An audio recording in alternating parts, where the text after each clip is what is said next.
Welcome, everybody, and thank you for coming to our final webinar this season. And here, I'm going to look for, there we go. I couldn't see everybody for a second. So we appreciate your coming. I'm going to jump right in out of consideration for those of you who have showed up right on time. And although there were a lot of people who signed up for this, and they may, Stephanie's going to admit them as the stragglers show up. Hey, Bob, how do I get the voice louder? And also, I want to remind you to mute yourselves. Top row presentation. Although we will invite you to, if you're not on camera, to turn your camera on later on, because we'd like to see you here, but you don't have to. That's totally voluntary.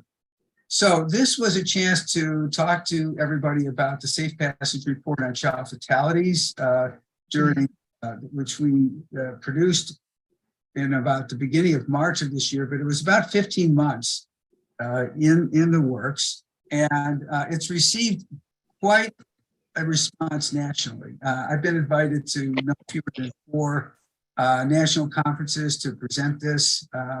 There is some interest on the part of a national to replicate it nationally, although not, as you will see, not in exactly the form we did it. So we've really struck a chord. We struck a nerve with this report, and I think you'll see why as we go. So without further ado, the purpose of the report was just to understand child fatalities in Minnesota. There have been an average of 2 per month over the period of time that we did this. And just for those of you who remember, there was an investigative reporting series in 2015 by Brandon Stahl at the Star Tribune, which covered child fatalities from about 2006 to 2013. So we tried to pick up on the number of and the child fatalities from that time and brought it forward to the middle of last year. And we're just now thinking that what we'll do is an annual update on that, because we want to feature and just remember the children who are dying from abuse and neglect each year, and not just let them go. So that was what we were doing, is trying to keep that inventory, that list of kids alive. And then we wanted to understand the reasons for these fatalities, and then use that to propose and advocate for appropriate changes in philosophy, policy, practice, resources, training, all of the areas that are needed. So I'm going to start. I'm not going to bury the lead. I'm going to start with the lead section from the executive summary and a couple of the other major things before I dive into the details. So our analysis demonstrated that many of the deaths of children were preventable and were due to a philosophy in child welfare, which gave such a high priority to the interests of the caregivers, as well as to the state and county goals of family preservation and reunification. The child safety and well-being were regularly compromised. That's a pretty big claim, but I think you will see as we go that we were able to do it. The report findings included that, and these are at the summary level, while the core mission of child welfare is to protect, and I'm going to read these because they're the central piece of the report. While the core mission of child welfare is to protect children, the system frequently left them in situations where they experienced life-altering neglect, repeated physical and sexual abuse, and sometimes torture, and often over long periods of time. And in many cases, there were individuals in multiple institutions, law enforcement, mental health, courts, as well as child protection, who knew about the ongoing maltreatment, but failed to act.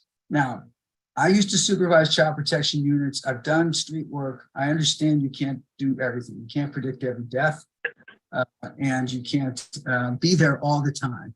But I think what we were concerned about is situations that had been running for a long period of time where children were at extreme risk were allowed to continue until the unthinkable happened.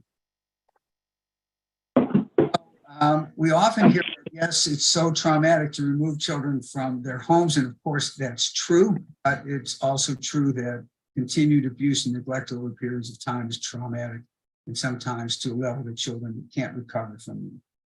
Another finding that we had is that the values of the system, which emphasized parents' rights and interests so heavily, are just not aligned with the community as a whole.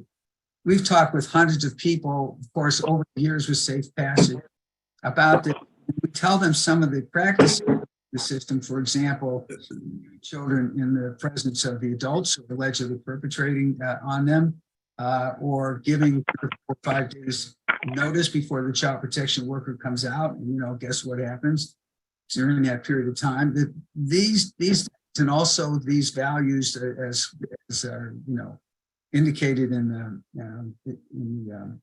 the stories that we'll talk about, are just not where the community as a whole is at. And so we think that the system needs to come into alignment with the values of the public as a whole.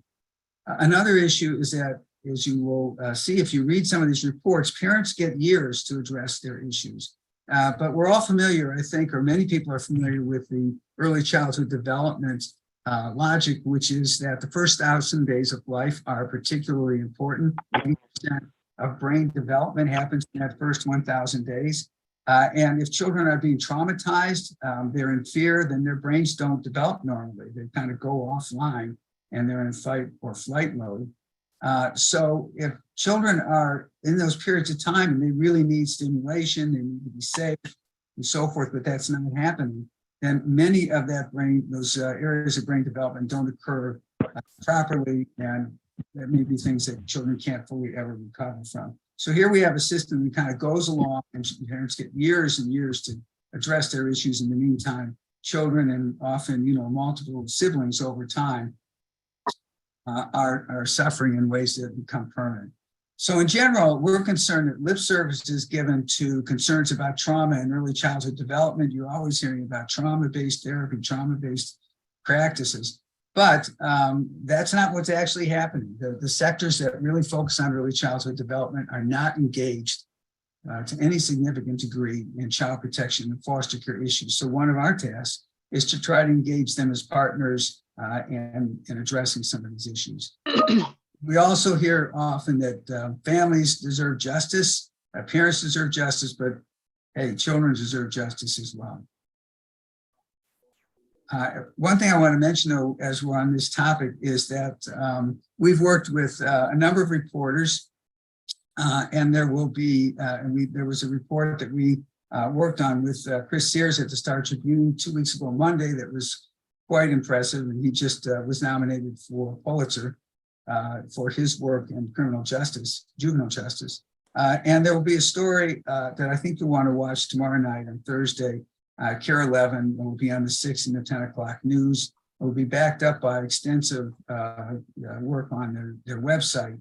A lot of extra things that they did will be published on the website as well. And there may be a second installment which talks more about our report, but some of our trusted advisors and board members contributed, I think, pretty significantly to that story. And I think it's very powerful. It will be about Eli Hart to start with in the first segment. He's the little boy who earlier this year was shot 9 times by his mother as he sat in his car seat in the back of the car.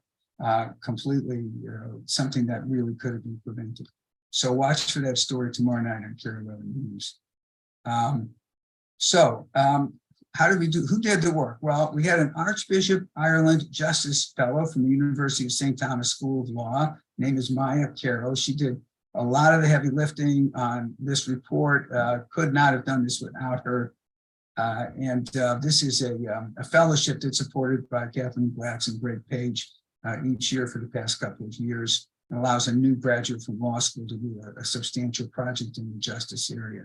We had 4 people who read all the cases. There were 88 cases in all that we worked on, and coded them into a giant spreadsheet. We had some national advisors, some help from people who are known nationally and really know the field in depth in ways we didn't. Dee Wilson, who was, among other things, the former knowledge manager for Casey Family Programs, and Viola Vaughn Eden, who's a professor at Norfolk State University, former president of the American Professional Society on Abuse of Children, and many other things that she's done. And then we employed a number of subject matter experts. So there were several officers of the court. So that's assistant county attorneys and former judges and magistrates, a person from local law enforcement who's worked with child protection, guardian ad litem, several medical specialists in child maltreatment, and also medical personnel, emergency room medicine, a number of child welfare experts, both on the practice level and policy level, and domestic violence people. So we thank Violence Free Minnesota for their contribution to this report. So what was their role? Why did we use SMEs? One of our board members, Maggie Carney, proposed this idea. It was brilliant. It probably added 3 months to the report, but it really, I think, made it a much, much better report. And partly it's because we don't know all parts of the system equally well. I know some things, other people know other things, but nobody's got the whole thing in their brain. So it enabled us to not make dumb statements about things, say, in the courts or something else. They brought some new perspectives. We got a lot of things that people said. It's like, wow, I didn't think of that. That's not where I was coming from. And I think they really rounded out the report.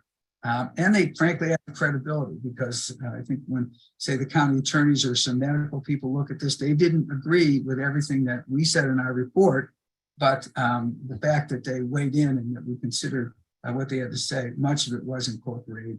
We did have a lot of agreement across most areas, and I think that helped the credibility of the report.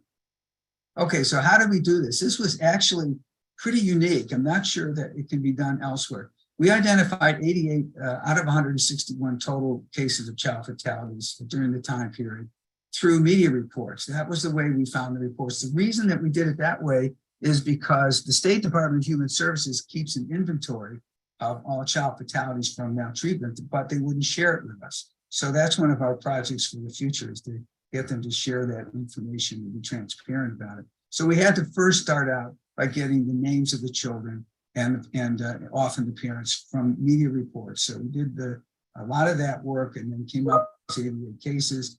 That allowed us to go to juvenile court and look up the court cases.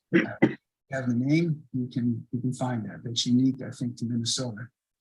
Then the law requires counties to give us a fatality review report. Any citizen can ask for that. And so we requested 52 such reports. In some cases, it was still going through criminal court. And so they aren't allowed to share that information in that case. And then we went to juvenile court and looked up those records. And then we also cross-referenced with family and criminal court records. So we got as much information as was out there. And as it turned out, going to family and criminal court was a pretty big deal in terms of giving us much better information than we otherwise would have had. So as I mentioned, we had 4 people who read and coded the cases, and then they put them in this big spreadsheet with 80+ columns. And we had 2 people code 30% of the cases to ensure inter-rater reliability. I honestly have to pause on that word. So then the structure of the report was, first of all, we had a big section on quantitative findings. And then in the process, we identified 12 patterns of practice that we thought were patterns significant enough to discuss. And then we used some of the children's stories to actually illustrate the patterns, to kind of bring them to life. And then we scattered the analysis and recommendations throughout as we went through each of the sections. So the role of the children's stories was that we used 11 children's, because 1 or 2 of them actually covered a couple of patterns. And they portrayed patterns in the system, and the system that has become inured to dangerous levels of abuse and neglect of children, the majority of whom, over 70%, were infants and toddlers.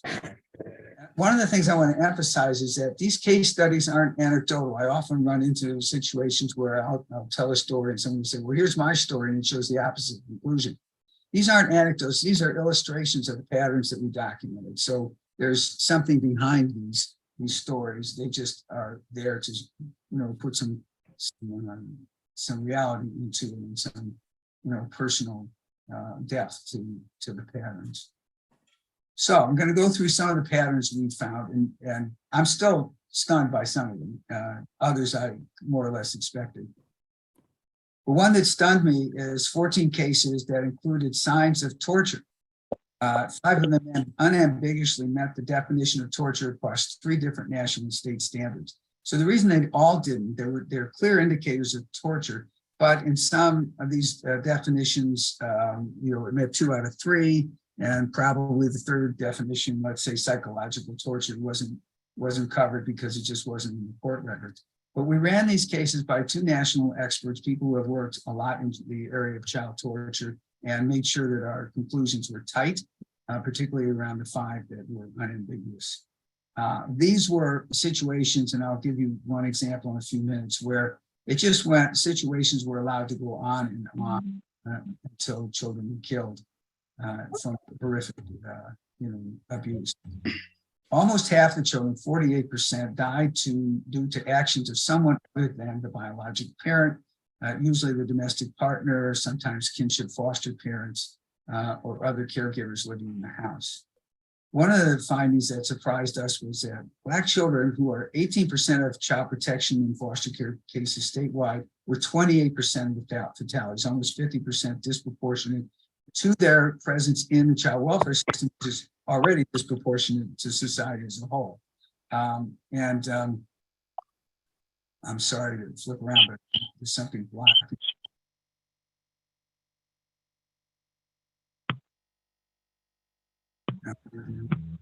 And then they're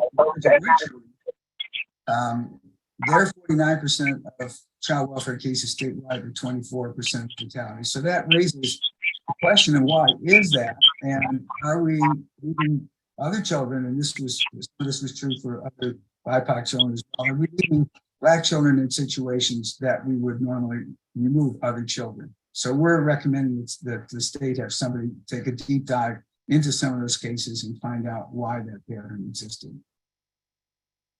Misuse of family assessment. Some of you have heard this from us for years, but it was originally intended for 20 to 30% of low-risk situations. And for those of you who aren't familiar, family assessment is an alternative track to the traditional child protection investigation. And its purpose originally was to take low-risk cases and try to, in a more family-friendly or basically parent-friendly way, engage parents, get them services, and try to avoid long periods of time. I apologize. I just got a warning notice.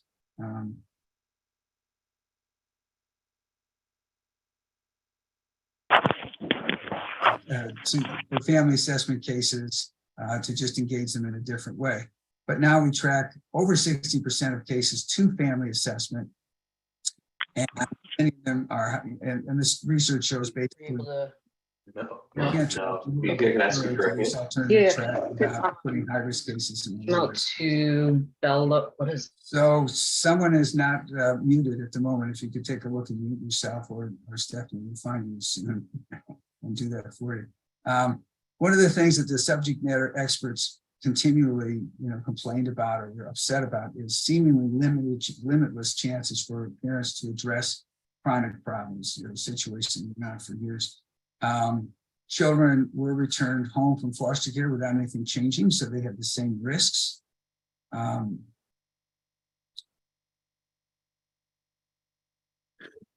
there was inaction in the face of what is called chronic multi-type maltreatment, and that is chronic neglect, which then, when it's allowed to continue, just over time spirals downward, often then to include physical and or sexual abuse.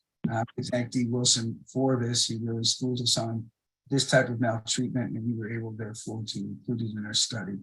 And there were a number of situations where medical providers missed or ignored red flags, and I'll share more about that in a minute. 7 children were killed in foster care, which was a large percentage. I think it was 15 or 16%. And 6 of them were in kinship placements. So we need to talk about that.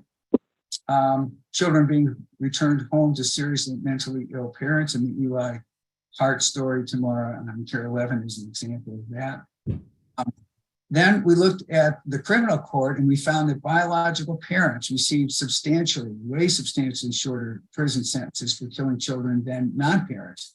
And we didn't have a big enough sample, or frankly, enough knowledge, enough expertise in the criminal court to really delve into this. But we did find suggestions in some of the comments from the court and some of the research that judges feel that when parents have lost a child, well, they've lost a child and they've suffered enough.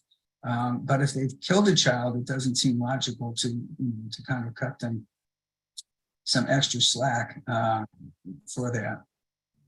And then there was just poor information sharing and role ambiguity among criminal, family, and juvenile court. That was, again, this Eli Hart case, that was a significant contributing factor to his death, because family court and juvenile court could have considered that case together, and it probably would have had a much different outcome. So some of the patterns, let me just walk you through a few very short descriptions of some of these patterns and how the stories illustrated them. And many of these you may have read about in the media already. 8-year-old Autumn Hallow was starved and tortured to death over a period of 6 months. And that's despite 31 calls to the house by neighbors to local law enforcement, Elk River, as well as frantic pleas by her mother to the courts and to child protection. And each of those entities, if you read the details in the case stories and court records, appear to have enough knowledge to intervene and the authority to intervene. With the police, for example, the 31 calls, the neighbors actually gave them recordings of their child screaming, and they didn't go get the necessary court approvals to actually get in the door. They never saw the child in person, and they settled for seeing her waiting from the balcony. The courts could have had a hearing remotely. They could have helped her. She had she's acting as her own lawyer, and she tried to put in a plea to get your child, and she didn't use the right form, but nobody sort of sat down and said, hey, if you use this form, then you'll be able to proceed. So nobody really looked after this child. Multi-type maltreatment, this was one of the most difficult cases any of us read. People had to, kind of stop and leave it and come back later because it was too hard to read. 12 years this case went on. It started with the mother and 2 other adults holding down the oldest sibling and beating them. And this went on for years. And when Tavion Davis was 8, he and his siblings, just before he was 18, the siblings were sexually assaulted by 4 different family members. Over these years, they were beaten with hammers and belts. They were burned with boiling water and also chemicals. They were deprived of food and sleep as a form of discipline. It was in and out of child protection all these time, many reports, many medical providers saw them. And finally, one night, the mother locked Tavion in the garage overnight in sub-zero temperatures, and he froze to death. Now, there was still ongoing after that additional reports of child protection, but the siblings remained in the mother's care for 5 more months. Finally, they were removed. And after they had been out in foster care for a while, they felt safe enough to tell the foster parents what had happened to Tavion. And a year and a half after his death, they finally brought charges against him. Then we saw a pattern of ineffective no contact orders.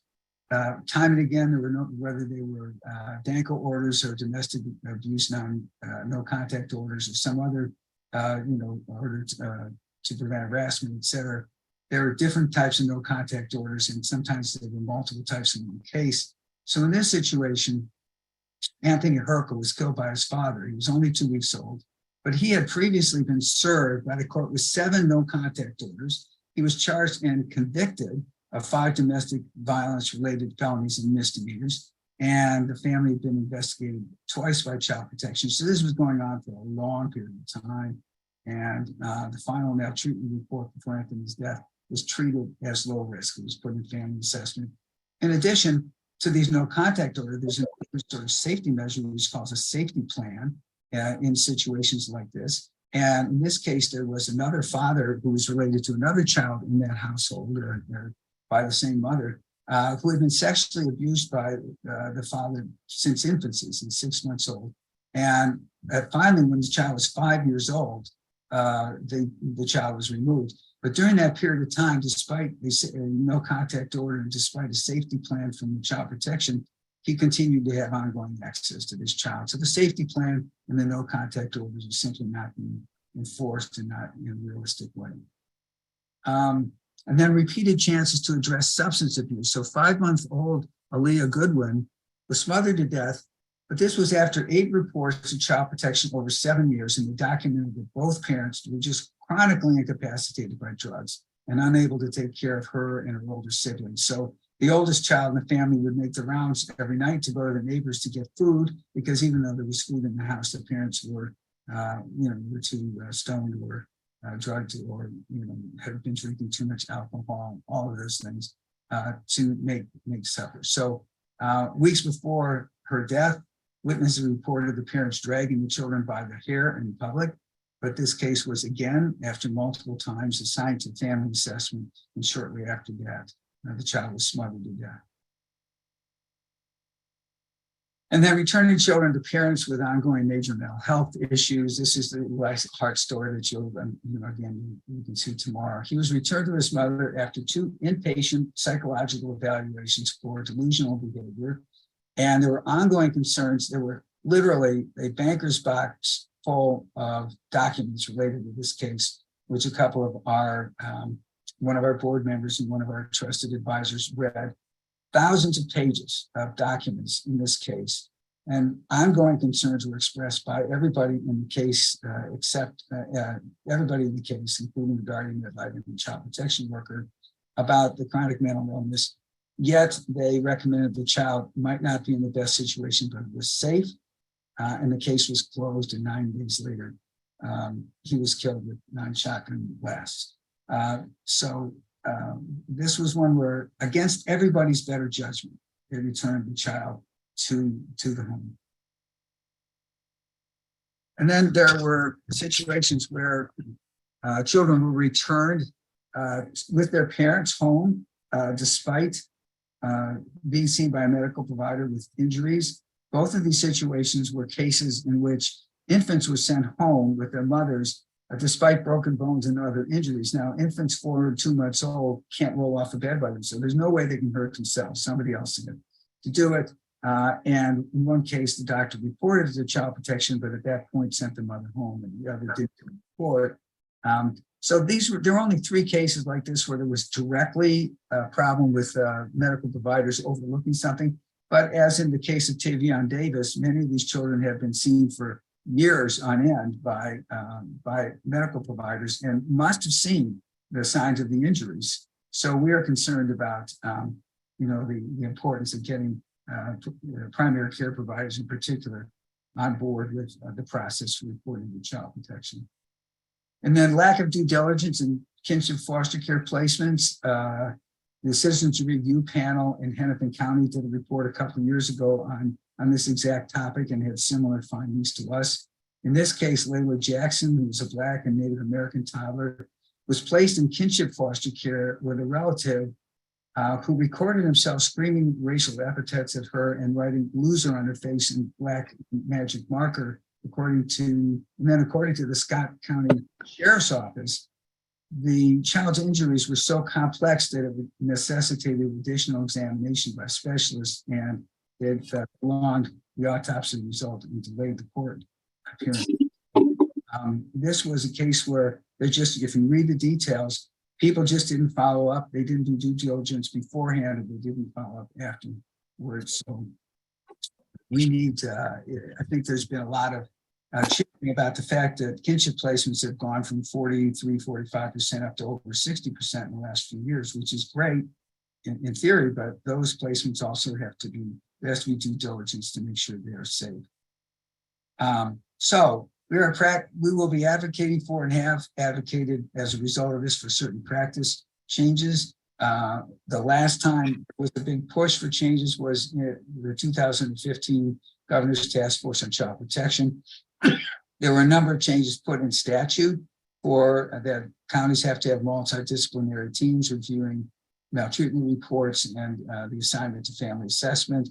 That family assessment would no longer be voluntary. That when parents aren't cooperating, the child protection has to consult with the county attorney before they can close a case. We don't know if those are happening or not because there hasn't been a follow-up survey by the Department of Human Services to see what counties are doing. Same thing with 24/7 statewide coverage so that anybody can call anytime and get a response from child protection. We want to end the misuse of family assessment and reduce it from 60% to 30% of cases. And then, as many of you know, for years, we've been trying to get into law some changes in unsafe practices that I mentioned before: advance notice of the initial child protection visit, interviewing children in the presence of the alleged perpetrator. And while the Child Welfare Training Academy has training now in fact-finding, or you can just call it assessment, to go out and consistently ask the same kind of questions and gather the same information so everybody's treated the same, across the state and children have a better chance of being safe. There still is no standard from the Department of Human Services that says all counties have to follow some standard protocol for that assessment. So we want to see that happen both as an equity matter and a safety matter for children. So these are some of the things that we want to advocate for. We also want to advocate, and again, thanks to Dee Wilson for helping us with, understand the importance of this, to train workers to recognize and respond to torture and to chronic multi-type maltreatment. We also want to require a thorough upfront kinship search and due diligence in kinship placement so we find the best kin, and also that it doesn't drag on and the child is placed in bonding with a foster parent 2 years down the road and a kin comes along. It should go through a process, and then that process should then look for permanency for the child. We are proposing that family assessment should only be used and never for infants and toddlers. Again, a nod to Dee Wilson for this, and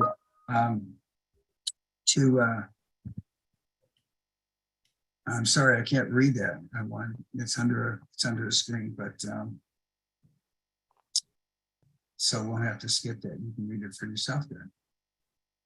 Part of our agenda, and there's a kind of a feeling that we are advocating to remove children too frequently, but actually what half of our agenda every year is legislation to support families so that child protection involvement in removing children becomes a last resort and is less necessary in many cases. So this year, we went out and supported the Great Start for All Minnesota Children Act. I don't know exactly where it is. I think it's in conference committee. Started out with something like $600 million for early learning scholarships, and the last I saw that was 300 and some million.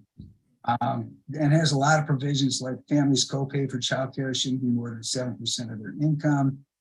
With early learning scholarships, and this is something we help to get done, all children under 5 are eligible. So that means infants and toddlers who are on child protection foster care get priority, and they don't have to wait till they're 3. They can get they're eligible for this service at birth. It's really important because early learning scholarships and early learning opportunities in childcare have been one of the most highly researched areas showing that their involvement actually reduces the involvement of families with child protection, reduces child maltreatment, and of course it provides great brain stimulation and early childhood brain development. And there's other things that we supported, childcare rates being raised to 75% of the minimum average, sort of a floor on rates. The governor's budget had $353 million to strengthen childcare industry and workforce. So these are the kinds of things we support every year to advocate for the family part of this equation and for the potential to keep families intact as long as possible, considering the safety and well-being interest of the children. And then I want to call attention to one section of our report, which, by the way, I should have said is on the front page of our website. You can easily get it. And we analyzed the value and the importance of income supports for families, housing, SNAP, earned income tax credit, child tax credit, et cetera, even school lunches. And these are services that reduce the strain on families, along with the services I mentioned, like childcare and early learning scholarship and home visiting, and reduce the number of families that get into child protection. There's a very strong relationship between deep poverty and getting into the child protection system. So a big part of our agenda has been and will continue to be to push for services and for income supports, because we think that, in many cases, makes it unnecessary for families to get into child protection. And we also want to put on the table for next year to expand the Parent Support Outreach Program, or PSOP as it's known. And that's basically flexible money for social workers, child protection workers, to give parents for things that they need that would just kind of get them out of a particular situation, take some of the pressure off so that they can begin to work towards reunification. And we think that we need to look more into families, programs that can keep families intact without harming the child. So there are residential places where people with substance abuse and mental health issues can have children stay with them. We can do more in terms of having in-home supports, people come into the home, this extra set of eyes, and take some pressure off parents when there's neglect in particular, and more access to substance abuse and mental health services. So these are things, all of these things really support families and help them stay intact, but and avoid the point where we have to make the difficult decision for child protection to get involved.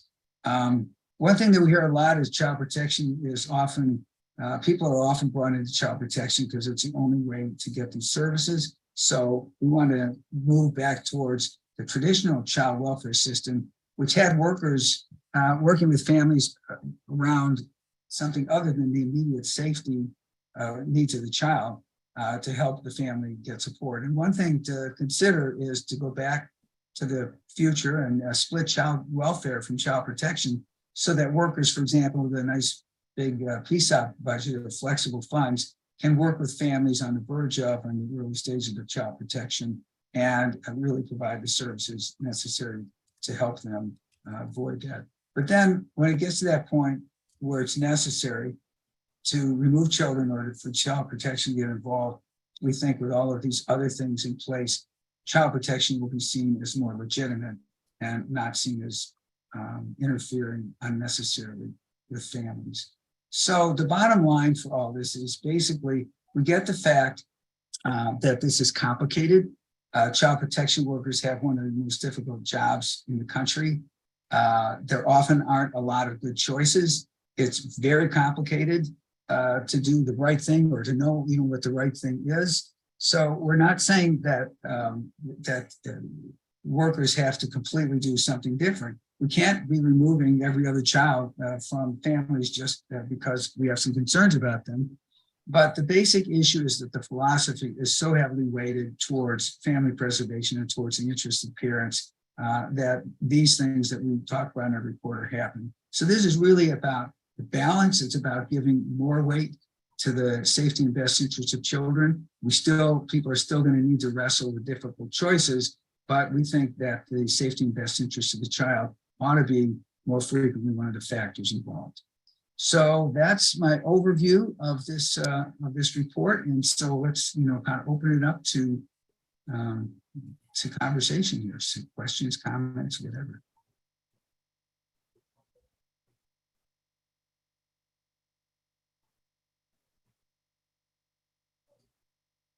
Rich, if I may, my name is Greg Gardner. I'm on the board of directors of Safe Passage, and I worked in the child protection system for 40 years. And I just want to go back and it's more of a clarification. Very early on, you're talking about how the values of the system oftentimes do not align with the values of the community. Is that, the values of the system is not a monolith, just as the values of the community are not a monolith. And I think that's one of the difficulties, not only in this arena, but in a lot of arenas these days. If you take a look at, just nationally, state, and local, I mean, issues, I'm going very broad-based now, that I'll narrow it down. You take a look at, women's reproductive rights, immigration, gun control. The split in our country is just tremendous. And there's a lot of people that have very different values that they come from. The values of the system, you talk about the child protection or the child welfare system, like I say, it's not a monolith. There's been disagreement for years, and especially in the last, say, 20 years, one of the strongest disagreements has been between the group that strongly advocates for the family assessment model versus the people that are more the traditionalists and see difficulties with the family assessment model. So again, just an example of how there's not a monolith of values represented in the child welfare system, and trying to align those various values within the child welfare system with the values of the community. I mean, we've got groups out in the community that view child protection as unconstitutional, have filed lawsuits to defund child protection, view child protection as overly intrusive to the family and in violation of parental rights. So this is a very, as like a lot of things I feel in our country these days, a very complicated arena when you look at trying to match a social service system values to the values of the quote unquote community, because those values within the system and within our country and the community are just all over the map these days, and oftentimes in direct opposition to each other. Right. Anybody want to comment on that?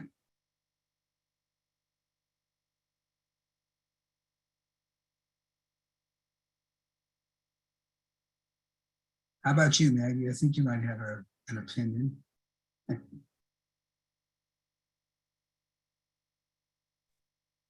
My comment wasn't necessarily going to be on that, but I can comment on that. I think that Greg is right that particularly in the medical field, people advocating for irreversible surgical interventions with children who believe they're a different gender is a very hot topic.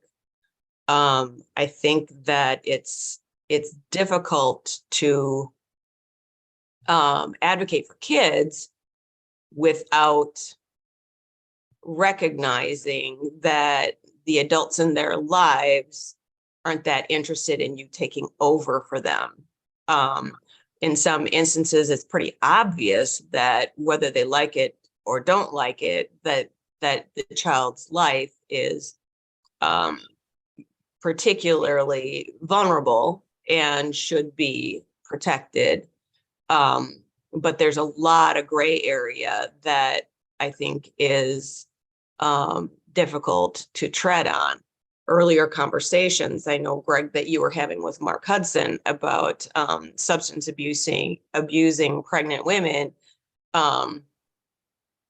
aren't being reported to anybody really as a danger to the fetus. However, the one thing that I know, well, and for the reason being, they want the women to continue to seek medical care. And if you're going to have influence on them at all, they have to keep coming in. However, the line is drawn very significantly in the sand when that child is born tox positive for drugs of abuse. And that child doesn't, like, ever, as far as I'm aware, it doesn't ever leave the hospital with that parent when they are born toxicology positive for any kind, even I think maybe marijuana is not as hard and fast, but cocaine or meth or any of those things, the child is removed at birth. So sadly, they're exposed in utero for months and months and months, but eventually there is a pretty definitive endpoint to that process. The one thing that I was going to comment on, as far as the medical providers that had seen children previously to their death, I do know that in one of those two cases, there were multiple evaluations for child sexual abuse and physical abuse.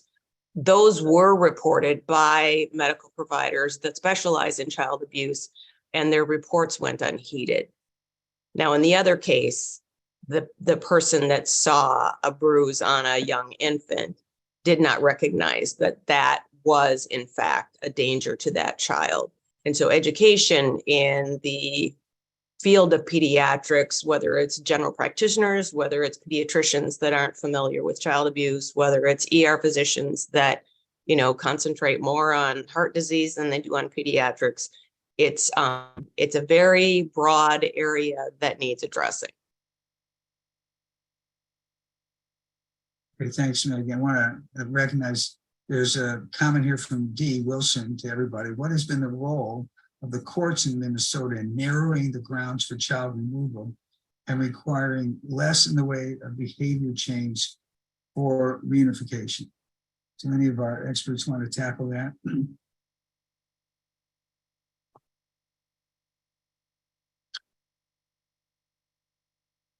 Well, I can say that let me think of a particular case.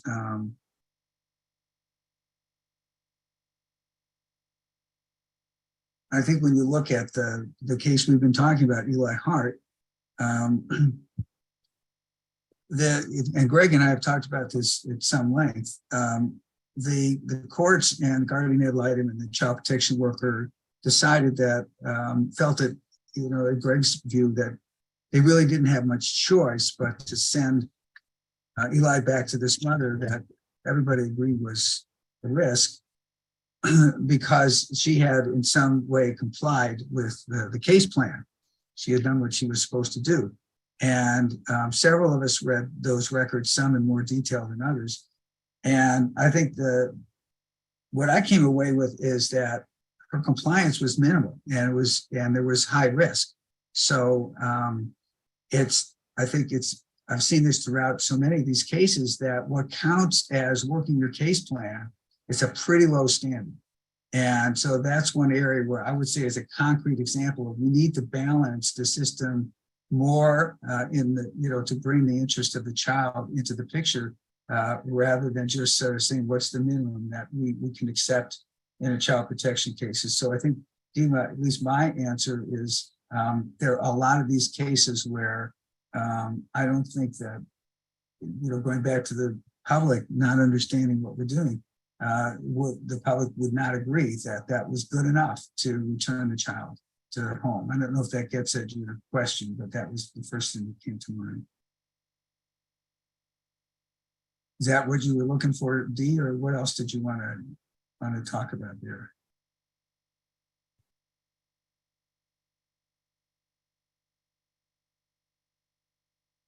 Oh, here's some.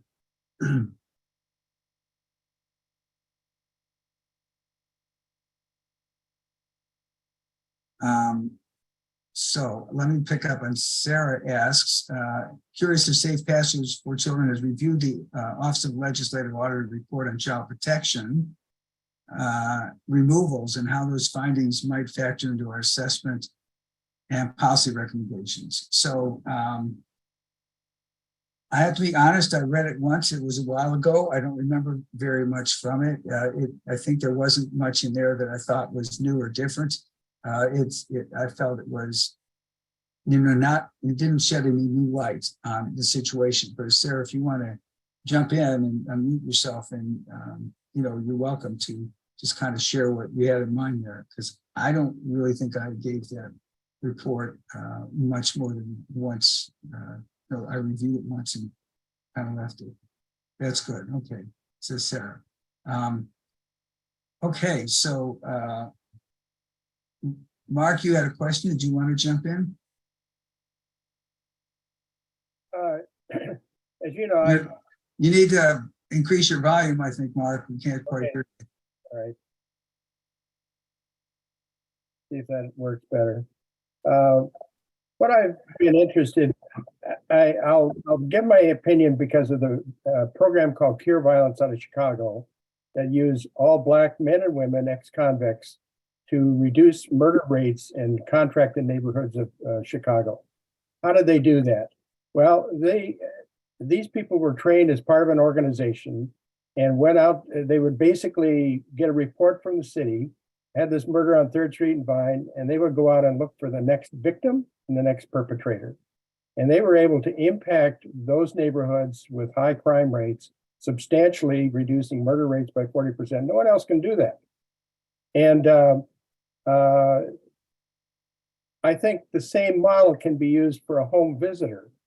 And I would advocate that we look at our highest risk population, which are families of poverty, new mothers. And these are usually our highest risk. Drug addiction would be part of it. Poor literacy, which I think is important. 50 to 60% of prison inmates are poorly literate. So there's a connection.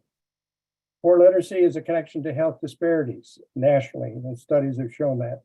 So I think a home visitor would be an excellent opportunity, starting in pregnancy with at-risk mothers, use a mother trained of the same culture to work with that family every 2 weeks times 3 years. I think you can make an impact much like Cure Violence model did in Chicago. I think you know that home visiting is one of the services, at least in certain iterations, that has proven to reduce child maltreatment. A fairly narrow model, but it's being replicated in other ways that reach communities that the original model didn't reach. So we think that home visiting is something we've supported them. We've worked with the Home Visiting Coalition each year. That's one of the things we've lobbied for as well. So we certainly agree. I just want to invite anybody else who's interested to jump in or put a comment or a question in the chat box. I hope we didn't overwhelm you with it was a hard report to write. We all had to take mental health breaks from reading them. So yeah, so Jamie, did you want to pop in? We just had a couple quick questions. Nice to meet you, by the way. Nice to meet you too. We need to talk. We do need to talk. And Stephanie, I apologize. I tried to click the chat and I'm sure I did something wrong. So we actually went out and came back in. So apologize. Yeah, that's okay. No worries. Just so all of you know who we are, we've been working at the legislature this year on a bill, which is it's a pretty simple intent. It's on third-party visitation statute, which is 257C08. So anyone other than, well, actually anybody in a visitation request mode other than a custody situation. And right now, grandparents are denied standing to seek visitation. And I'm real interested, and so if all of you know, does everybody know what that means? We had to kind of learn it the hard way, but it simply means that we don't have the right to present our voice or case in a family court because our son and daughter-in-law are still married and they are both alive and parenting. So that excludes, we've done some data with the Minnesota Demographics Group, and it excludes 80 to 90% of the grandparents in Minnesota do not have standing to request visitation. And so we worked this year, I'll wrap this up because I know that I don't want to take your time on this, but we are the third year group working on this passage of a revision. And I'm interested in a couple of things. You know, we were talking about values alignment between community and policy. Correct me if I'm not using the right terms, but we ran into, I think I would say, Tom, you agree or disagree with me. I think we ran into every possible known and unknown barrier this year. Yes. As we tried to roll our sleeves up and really learn what's going on at the legislature. And so we, you know, you had Dave Pinto as an advocate with the children's, I'm sorry, blanking. That's where I met Stephanie on the Children's Day program that was put on. We were there that day. And we find that there's a few people that this is so, it's so well understood, but that we need to work on these things. But there are very few that we really see consistent advocates. And so I, at some point, Richard, I guess I'd like to chat with you and Stephanie about, we have a list after a year of who we think really are proponents of this, which is children first, basically.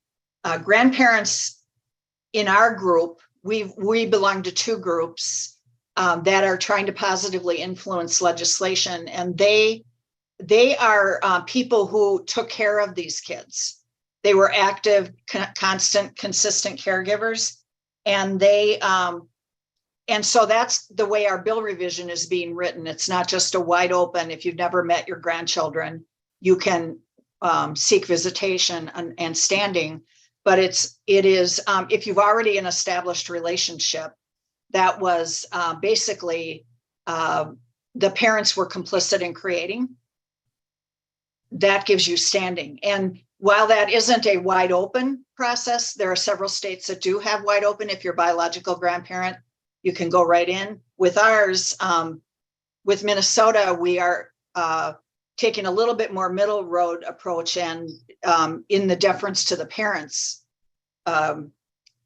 making sure we have deference to the parents first, not first, but as a contributor. But we've also brought children's safety into the draft revision, and we've brought a stronger presence and accountability on best interests of the child. So we have a really good bill, but go ahead.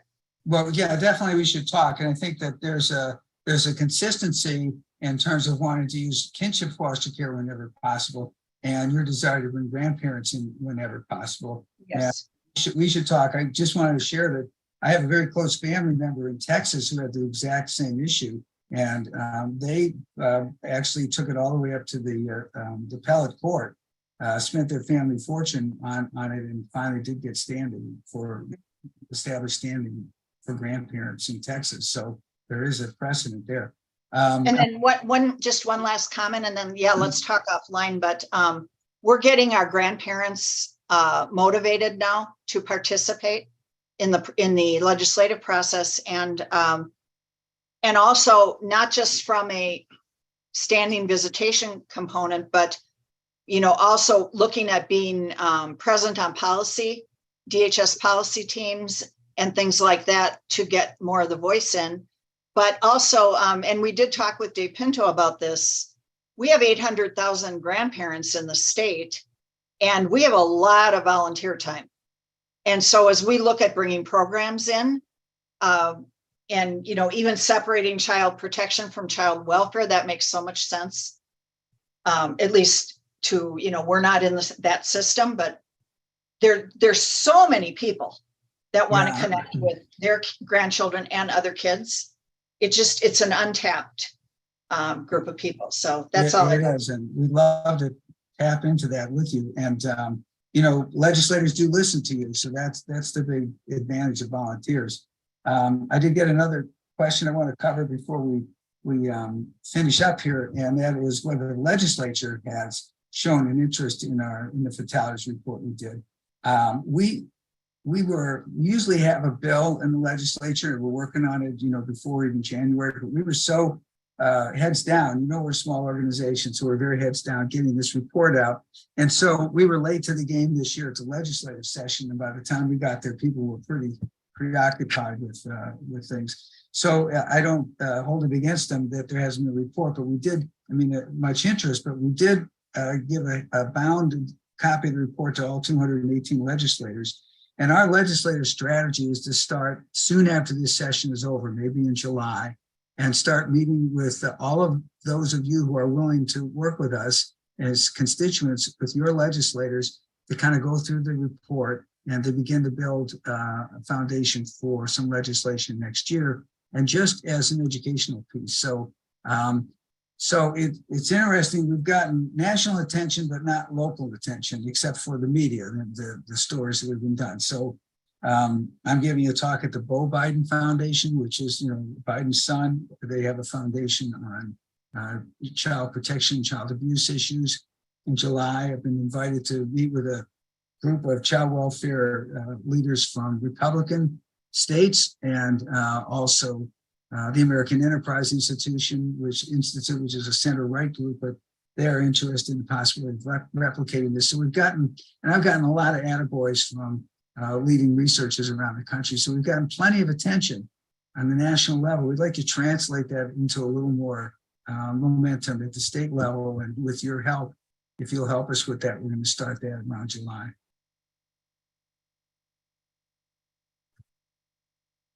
So, I know it's a difficult topic. I appreciate your sitting through the presentation and absorbing it. If you haven't seen the report and want to read it, it's on the main page of our website. And any final parting questions or comments? I would just like to applaud you. The first time we knew of you, it's Jamie. The first time we knew of you, we cried, of course, because of the data, but we just applaud what you're doing. We can't, hard work, the professionalism. We're data people too, for change, and we just thought you just didn't. I don't know how you could have done a better job. So we just applaud you. Well, thank you. I appreciate that. And again, not to deflect compliments, but there are a lot of people involved, and people like Dee Wilson and Viola Vaughn, Eaton nationally, and all the people. There were a lot of people who worked on this report that helped make it a good one. So I appreciate that. Well, with that, we will see you all. I don't know what we'll have in store for you in the fall, but we will see you then. And in the meantime, we'll be in touch about helping us get something going for the next legislative session. So thanks, everybody, and we'll see you soon.